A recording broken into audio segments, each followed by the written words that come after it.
सांगितले की त्या पालघरच्या सुगरण स्पर्धेत जी बाई जिंकेल तिने आपल्या केलेल्या पदार्थाचं नाव पाटीवर लिहून दाखवायचंय. जिला हे करता येईल तिला मोठे बक्षीस मिळणार आहे. किती छान ना. या निमित्ताने का होईना पण गावातली प्रत्येक बाई आता लिहायला शिकेल. अहो ही तर फारच चांगली बातमी आहे. हो ना. ही कल्पना मूळ तुमच्या रुक्मिणी आजीची आहे. मी तर क्रांतीच्या नावाने काय करता येईल या विचारांच्या भुयारातच जाऊन बसलो होतो. पण रुक्मिणी आजीने मूळ कृतीच करून दाखवली. मानले बुवा. पहा आता गावात नुसती खळबळ माजेल. बायकाने शिकावे की शिकू नये यावर घराघरात बोलले जाईल. या साऱ्या मंथनातून नवनीतच बाहेर येईल. म्हणजे अहो मंथन म्हणजे घुसळणे आणि नवनीत म्हणजे लोणी. ताक घुसळण्यावर जसे लोणी वर येते तसे विचार घुसळले की एका नव्या जाणीवेचे लोणी वर येते. असे वाटले तुम्ही पुण्याच्या एखाद्या सभेत भाषण करीत आहात. खरेच म्हणजे हाऊस फिटली माझी.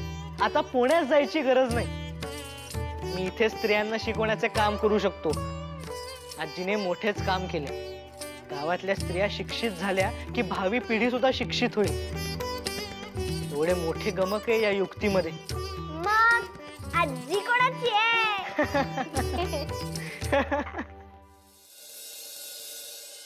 माझ्या अंगात तर बाई उत्साहच संचारलाय स्पर्धेचे कळल्यापासून. अगो सोन्याच्या जरीचे काम केलेले लुगडे आणि कर्णफुले मिळणार आहेत. बाई बाई बाई बाई बाई मौजच येणार आहे. अगो पण पदार्थ कुठला करावा तेच ठरत नाहीये माझे. तू भाग घेणार आहेस ना? हो तर, पण मलाही कळत नाहीये कोणता पदार्थ करावा ते. मी ना बहुतेक भोपळ्याचे घारगे करेन. अगं बाई माझ्याही मनात तेच होते. अरे देवा. मग आता असे करूया, तुम्ही गोडाचा पदार्थ करा, मी तिखटाचा करेन. म्हणजे प्रश्नच मिटला. उलट एकमेकींना सुचवता येईल. हुशार आहेस गो. मौजच येणार आहे. बघा तुम्ही रसातल्या शेवया किंवा काजूचा हलवा करा, नाहीतर काजू गुळाची बर्फी. आणि तू? मी नाचणीची तिखट मुटकुळी किंवा दाण्यातली मिरची करीन. बाई बाई बाई बाई ऐकूनच तोंडाला पाणी सुटले. हो ना, पण आपल्या तोंडाला पाणी सुटून काय उपयोग? परीक्षकांच्या सुटायला हवे. आपले बापू पण आहेत हो परीक्षक मंडळीत. अरे माझा कर्मा, खरेच का? मग काय सगळेच मुसळ केरात. तो खवीस कसले देतोय मला गुण. उलट चार चौघात माझ्या पदार्थाचा अपमान करेल, अब्रूच्या चिंध्या चिंध्या करेल. मला मिळणारच नाही बक्षीस. मग कशाला करायचा खटाटोप? राहू दे. अहो काकू, त्यांच्या एकट्याच्या हातात नाहीये सारे. परीक्षक मंडळ आहे आणि बापूंना त्यांचे म्हणणे टाळता येणार नाही. घ्या तुम्ही भाग. असे म्हणतेस? मग बघच कसे त्या खविसाच्या नाकावर टिचून बक्षीस मिळवून दाखवते की नाही. बघच. मिळवा हो मिळवा. घ्याच तुम्ही भाग.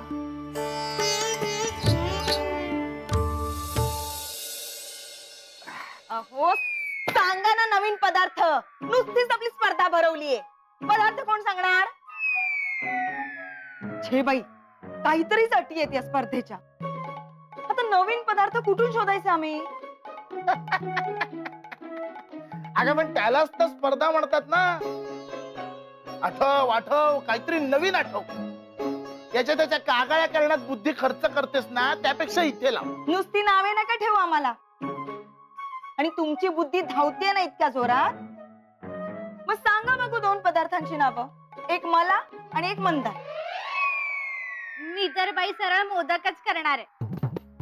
झाले रामायण झाले तरी ही विचारते रामाची सीता कोण. अगो नवीन पदार्थ हवाय. मोदकात काय आलं नवीन? मग आता काय करायचे? विचार ना तुझ्या सासऱ्यांना. विचार. खा त्यांचेच डोके. मामनजी तुम्ही सांगाल ना मला नवीन पदार्थ? त्याच काय आहे? नवा पदार्थ आणि मी. सांगा सांगा सांगा ना. आता आले बरे अंगाशी. ऐकावे ते नवलच. काय तर म्हणे पालगड सुगरण स्पर्धा. बाईला स्वयंपाक आलाच पाहिजे. यात कसली स्पर्धा? अगं आपल्या पुरुषांच्या डोक्यात तर काहीही कल्पना येतात आणि मग लावतात ते आपल्याला कामाला. मी तर बाई स्पष्टच सांगितलं मला नाही जमायचं हे. अगं पण सुवर्ण जरीचे लुगडे आणि हिऱ्याची कर्णफुलं मिळणार आहेत बक्षीस म्हणून. अहो काय सांगताय काय? मग वल्लभपंत जोग आहेत ना, त्यांनी जाहीर केले बक्षीस. हो का? मग काही खरे नाही का असे का म्हणताय? अहो ते त्यांच्या बायकोला उमाला देणार बक्षीस. आपण उगाच स्वयंपाक करत बसायचा. हो तसं नाही होणार. परीक्षक मंडळ नेमलंय. ते आधी पदार्थ चाखणार आणि मग ठरणार पालगडची सुगरण कोण होणार ते. असे होय. आणि तिलाच मिळणार सुवर्ण जरीचे लुगडे आणि हिऱ्याची कर्णफुले. मग तर बाई पदार्थ चांगला करायलाच हवा. हो आणि बक्षीस पदरात पाडून घ्यायलाच हवं. हो ना. बरं चला आटपा पटापट, पुढच्या तयारीला लागायला हवं. होय तर जिन्नस हाताशी करायला हवे. आईच्या वेळी गोंधळ नको उडायला. हळू डोळ्यात दूर जाईल हो तुझ्या. सावकाश. सुलोचने असं समजू नको. ही स्पर्धा तुझ्या करता सोपी आहे म्हणून. तुझी गाठ माझ्याशी आहे लक्षात ठेव. का विचार? का? कारण मी सुद्धा उतरले या स्पर्धेत. मग छानच आहे की. त्या निमित्ताने तुमच्या हातचे चटकदार पदार्थ तरी खायला मिळतील आम्हाला. हा ठाऊक आहे का, या स्पर्धेत असे पदार्थ करायचे जे कुणालाही माहित नाहीयेत. म्हणजे तुमच्या पोतडीतून काहीतरी खमंग बाहेर पडणार. मला तर बाई भारी उत्सुकता लागून राहिलीये. म्हणजे थोडक्यात माझ्या पोतडीवर तुझा डोळा आहे म्हणायचा. होयच मुळी. काय गो, पोतडीवर डल्ला मारून एखादा पदार्थ करणार नाही ना तू? आणि जर केला हा तर तुम्ही रागवणार का आहात माझ्यावर? काय तू तरी. बोल आता, असेच बोल. ऐकू दे गोदेला. आधीच ढोल बडवत फिरत असते मी तुझे लाड करते म्हणून. आता आणखीन बोलेल. पण सासूबाई, ही स्पर्धा कठीण आहे हो. आणि स्पर्धेचे परीक्षक त्याहून कठीण. हो तर कळले हो मला. तो दुर्वा शंकर बापू तो आहे ना परीक्षक. होय तर. नाही म्हणजे स्पर्धेसाठी जीभ दर्दी हवी. हो पण जीभ कसली? तलवार आहे तलवार. मी काय म्हणते, त्याला कशाला नेमला परीक्षक कोण जाणे. हा एक एक पदार्थ चाखून बाईच्या 42 पिढ्यांचा उद्धार करेल. हा तर काय. मला वाटते आपल्या बुवा पटवर्धनांना करायला हवे होते परीक्षक. बघू आता. आलिया भोगासी असावे सादर. कोणी का असे ना परीक्षक, आपल्याला ही स्पर्धा जिंकायचीच आहे. हा दुर्वांची काय काय काय. अगो पदार्थाबरोबरच त्याचे नाव पाटीवर लिहून दाखवता यायला हवे अशी नवीन अट आहे. हो बाई, हे काय नवीन? माझ्या मोठ्या आजीने जाहीर केली ही अट. जी जिंकेल तिला मोत्याचे तोडे आणि सोन्याच्या पाटल्या मिळणार आहेत बक्षीस म्हणून. जोग आजोबांनी ही अट उचलून धरली आहे.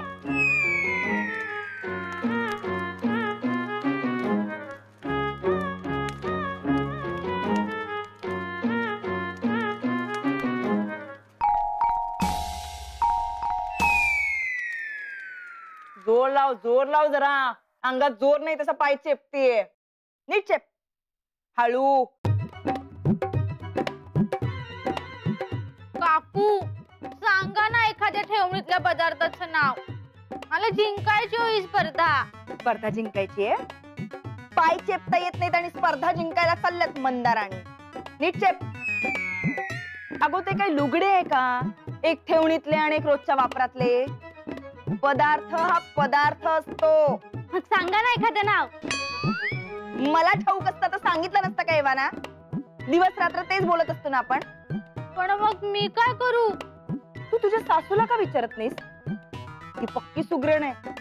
अहो मी विचारले त्यांना, पण त्यांनी एवढे भरमसाठ काही बाई सांगितले की माझ्या काही म्हणजे काही लक्षात नाही राहिले.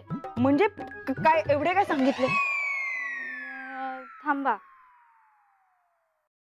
हा भोपळा उकडून घ्यायचा, त्यावर गुळाचा पाक घालायचा.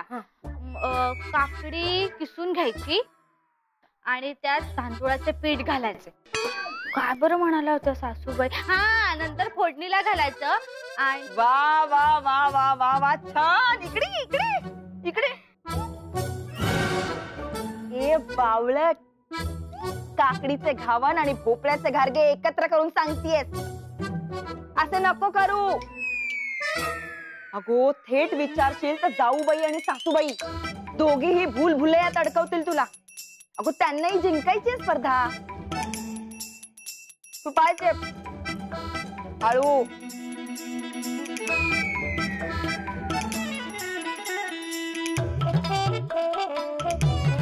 तू एक काम कर, तुझ्या सासूच्या आणि आजे सासूच्या मागावर राहा. चोरून लक्ष ठेव. त्या एखाद्या खास पदार्थाची चर्चा करू लागल्या की ध्यानात ठेवून नीट ऐक आणि लगेच मला येऊन सांग. मग पाहूया काय करायचे ते. हो, असंच करते. कधी कधी करू तुम्ही सांगा. आत्तापासून, या क्षणापासून. निघ, उठ उठ, जा त्यांच्या मागे. जाते जाते. ही मंद आहे की मंद आहे काहीच कळत नाहीये. आमच्या बाबूचं कसं होणार देव जाणे. मरो, चालायचंच. आजी, पण तू कुठला पदार्थ करणार आहेस? मी ना कर्नाटकी मटकीची चटकी करणार आहे. काय मग अगो बाई, काय गमतीशीर नाव आहे हे. मग खरेच असा पदार्थ आहे का की आमची थट्टा करताय तुम्ही? धीर धरा, धीर धरा. आता प्रत्यक्ष दिसेलच तुम्हाला. काय काय? कोण आहे? इकडे इकडे. काय कळेल आम्हाला? असा कोणता खास पदार्थ करणार आहात तुम्ही? मलाही सांगा ना. बस इकडे. ताक घुसळ अगोदर. हो. व्यवस्थित. लोणी चांगलं निघालं पाहिजे. हो.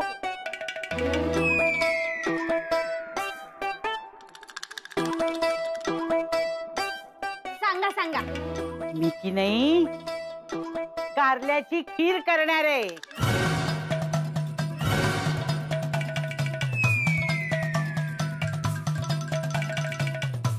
ई! कारल्याची खीर. काहीतरी काय? अहो, काय ई करायला काय झालं? बिडीचे कारल्याची खीर खाल्ली नाही का कधी? नाही, कधीच नाही. नाही खाल्ली ना? मग मी तुला कृती सांगते. कोणाला सांगू नको हा. दुर्वांची आजी असे काय? असू दे का, बाबूची बायको आहे. हा, तसंही बक्षीस आपल्याच घरात येणार आहे. हा. एक दिवस तू लुगडे नेस, एक दिवस मी नेसेल, एक दिवस ही नेसेल, एक दिवस तू पाटल्या घाल, एक दिवस ही घालेल, एक दिवस मी पाटल्या घालीन. तुम्ही नाही घातलं तर सगळं मला द्या, मी वापरीन. पण हे आपलं गुपित आहे, ते आपल्यामध्येच राहू दे. त्याला सांगू नको. तर आपल्याला कर्णफुलच काय, लुगडं सुद्धा बघायला मिळायचं नाही. आहे तेही घेऊन जाईल. मी कुणाला म्हणजे कुणालाच सांगणार नाही. बस, जा आता. अहो, पण कृती सांगताय ना? हो, ते सांगायचंच राहिलं.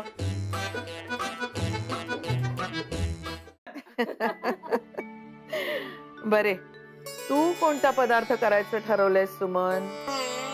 खरे तर मी काकूंशी बोलले तर दोघींचा पदार्थ सारखाच आला. हो, म्हटले तसे नको, पुढचे 4 दिवस वेगवेगळे पदार्थ करून बघे. हे आणि मुले आहेतच चाखायला, मग सगळे मिळून ठरवू कोणता पदार्थ करायचा आहे ते. चक्कल नामी लढवलीयस हा तू. हो, पण जाऊबाई, मला काही हे रुचले नाही. नाही, पदार्थ बनवायचे वगैरे ठीक आहे, पण पदार्थाचे नाव लिहायला सांगितलेत ना पाटीवर, त्यानेच सगळ्या बायकांना धडकी भरली आहे. अहो, एकाही बाईचे अक्षर ओळख नाही गावात. कसे जमायचे हे? आता या वयात आम्ही पंतोजींकडून धडे गिरवायचे की काय? अगो, एवढा धसका घ्यायची गरज नाहीये. आपल्याला येणाऱ्या पदार्थाचे नाव लिहिता आले म्हणजे झाले. फार फार तर 5 ते 6 अक्षर. उलट ते शिकण्यात मोठी मौज असते हो. जसे पदार्थ चिमूटभर खाल्ल्यानंतर चांगला असेल तर आणखी खावासा वाटतो, तसेच 4 अक्षरांची गोडी लागली की बघच तू काय होते ते. अगो, ज्ञानाच्या मोठ्या खजिन्याची किल्ली गवसल्यागत वाटते बघ. मुळात ज्ञान हवंय कशाला स्त्रियांना? धर्म बुडवायला आणि पुरुषांच्या डोक्यावर मिऱ्या वाटायला? हे नसते खूळ भरवलंय तुम्ही त्या जोगांच्या डोक्यात. ते सुद्धा गावभर बोंबलत फिरतायत. पदार्थाचे नाव लिहा आणि पाटले तोडे मिळवा. तुम्ही फक्त खोट काढा. आणि मी विचारते, बायकांना ज्ञान का नको?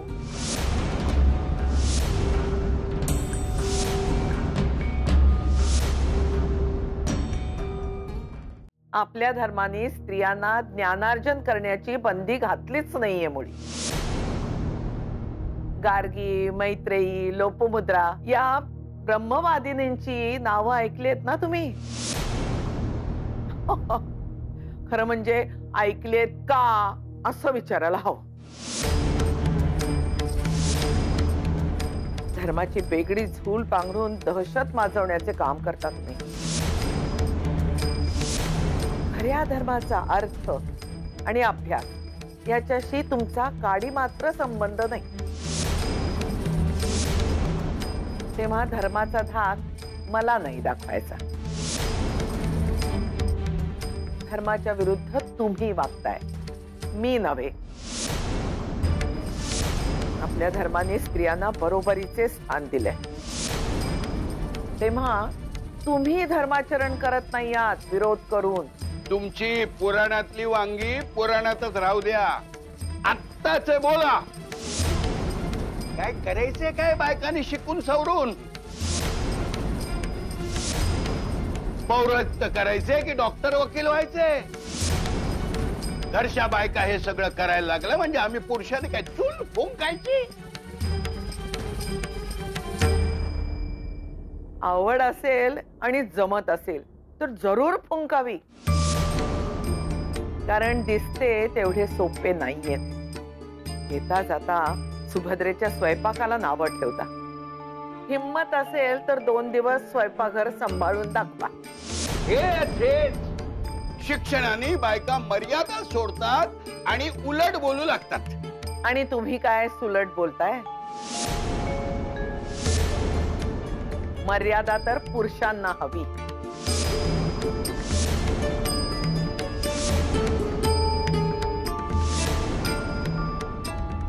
मर्यादा पुरुषोत्तमाचे नाव तेवढे घ्यायचे, त्याचे अनुसरण करायचे नाही. शोभते का हे भाऊजी? आणि राहिला प्रश्न शिक्षणाचा, तर पुरुषांना आणि बायकांना दोघांनाही ते हवेच. अहो, मुंबई पुण्यात तर सर्रास बायका शिकू लागल्या आहेत. हेच पुण्याचे वारे घुमतात तुमच्या डोक्यात. म्हणूनच हे पाटीवर नाव लिहिण्याचे वगैरे फंपक कल्पना जन्माला घालताय. सुभद्रे, तू या भानगडीत अजिबात पडायचं नाही हे सांगून ठेवतोय. ते ती ठरवेल. गुलाम नाहीये ती तुमची. आणि जशी तुमची बायको आहे तशी माझी जाऊ आहे. माझाही तिच्यावर हक्क आहे. त्यामुळे ती माझे तुमचे सगळ्यांचे म्हणणे ऐकून घेईल, पण निर्णय तीच घेईल. सुमन, स्वयंपाक झाला असेल तर पाणी. भाऊजींना कडकडून भूक लागलेली दिसते. होय, गिळायला द्या आणि गप्प बसवा.